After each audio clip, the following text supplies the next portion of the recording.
l'intérêt de toute la presse régionale sur cette initiative que nous avons prise ensemble de tenir le 4 juillet prochain une rencontre des deux conseils généraux.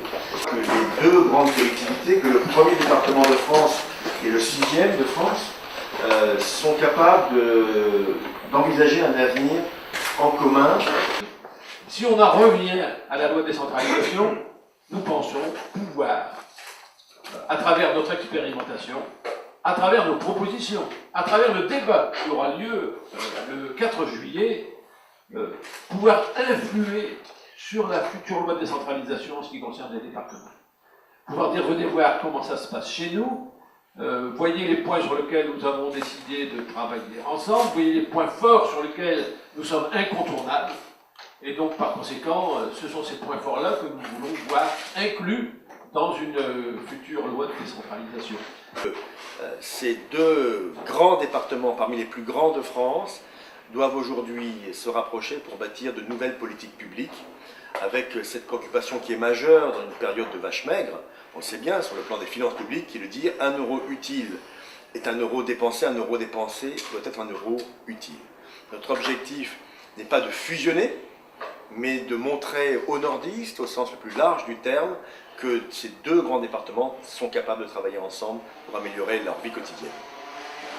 Ça veut dire qu'à l'heure où la loi de décentralisation est en train de s'élaborer, nous sommes capables de faire des travaux pratiques qui permettent d'éclairer ce que peut être une bonne loi de décentralisation, et nous espérons donc, en travaillant ensemble, peser sur le débat national. Et là, nous sommes sur effectivement une loi de décentralisation pour laquelle nous avons beaucoup travaillé ensemble, à travers l'Association des départements de France, et pour laquelle nous avons commencé à entamer un dialogue avec la région, puisque, comme vous le savez, il était prévu dans cette première loi de décentralisation, pour l'instant, je pense que c'est encore toujours une conférence territoriale régionale qui regrouperait la région, les départements et les grandes collectivités. Le 4 juillet à Arras, d'abord on réunit l'ensemble des conseillers généraux du Nord et du Pas-de-Calais en une seule séance, et on fait, comme toujours, lors de ce type de session, ça s'appelle la Convention départementale 59-62, on travaille sur les politiques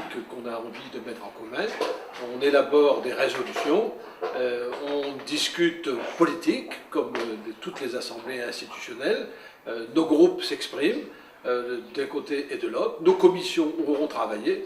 Bref, on élabore les futures politiques que nous allons mener en commun à travers un débat démocratique.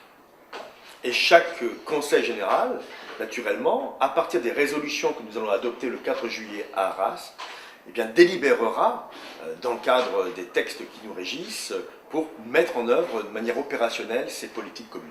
Donc nous avons les mêmes gènes, nous avons le même ADN, nous avons une frontière commune de 130 km.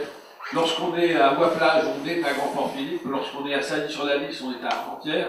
Et lorsqu'on est à Marquion, on est à Cambrai. Et par conséquent, les habitants, eux, franchissent les frontières des départements sans savoir bien dans quel département ils sont, d'autant plus qu'il y a une enclave du Nord dans le département du Pas-de-Calais. Et donc, par conséquent, nous avions besoin d'avoir des positions communes. C'était sans doute une première étape nécessaire. Depuis que nous avons commencé les contacts, à la fois entre élus et techniciens, à chaque retour de techniciens du Pas-de-Calais en disant « Ah ben, on est allé voir ce qu'ils font dans le Nord, c'est intéressant, nous on ne fait pas pareil, mais on pourrait peut-être faire comme eux », et c'est réciproque. Ça veut dire qu'en réalité, on va améliorer la qualité du service public par la confrontation permanente des politiques que nous allons mener. Il faut regarder la situation actuelle sur le plan climatologique pour savoir qu'il y a aujourd'hui des territoires complets qui sont en danger dans notre région, et il faudra s'interroger. Faudra-t-il aller jusqu'à, et je fais peur à personne, mais je sais que dans les Pays-Bas, on a évacué des zones complètes d'habitation pour prévoir d'éventuelles inondations. On n'en est pas encore là, je vous rassure, mais si on ne peut pas en être là, il faut qu'il y ait des petites préventions, comme par exemple la gestion des pompes des wattrains. Nous allons parler aussi du schéma, des deux schémas de mobilité entre le Nord et le Pas-de-Calais.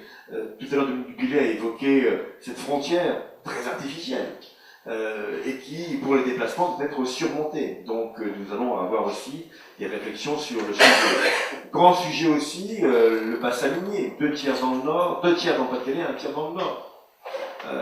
Mais une reconnaissance UNESCO commune. Comment les 2 départements travaillent ensemble dans le cadre de leur responsabilité sur les espaces naturels sensibles pour faire de ce site un site attirant pour, bien sûr, l'ensemble des visiteurs. Nous parlerons aussi de l'Europe, et notamment de la mobilisation des programmes opérationnels, et avoir une démarche commune entre le Nord et le Pas-de-Calais sur le sujet. Le jour du 4 juillet, nous évoquerons d'abord la création d'un guichet unique pour l'harmonisation du service public. Aujourd'hui, les formulaires à remplir, toutes ces choses qui sont différentes, parce que c'est l'histoire. Aujourd'hui, nous allons essayer d'imaginer comment avoir des guichets uniques dans le Nord et le Pas-de-Calais pour présenter des dossiers liés aux difficultés.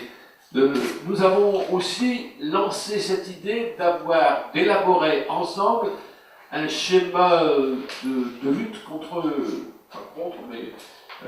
s'occuper des autistes. Vous imaginez que c'est la première fois depuis la création des départements, 1790, que nous nous retrouvons ensemble.